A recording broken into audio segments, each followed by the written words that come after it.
I wanna show you guys how to insert the row in Excel. Let's go!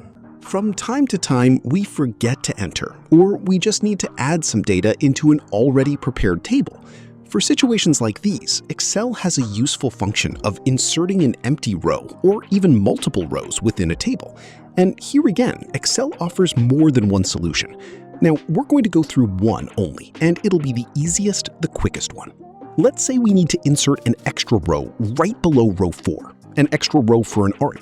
Employee called Patrick. How can you get it done? Look at the vertical bar on your left showing the row numbers and simply click on one row below number 4, row 5. Right-click and select Insert. Done. Excel has added an empty row 5 right below row 4, just as we wanted. All you need to do now is just fill in Patrick's details. And here's a handy tip for you. If you want to add more rows at once, you don't need to do it one by one.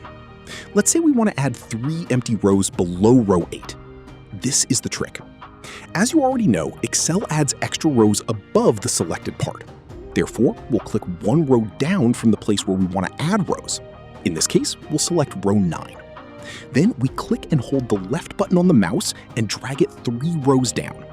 You always see the number of selected rows in this small box below the cursor, so you don't need to lose your time counting them. Tediously.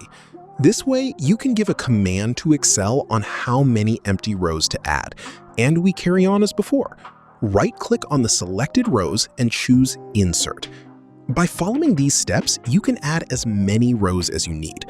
If you'd like to know more on how to manage rows in Excel, like how to hide rows or how to unhide them, watch the next tutorial.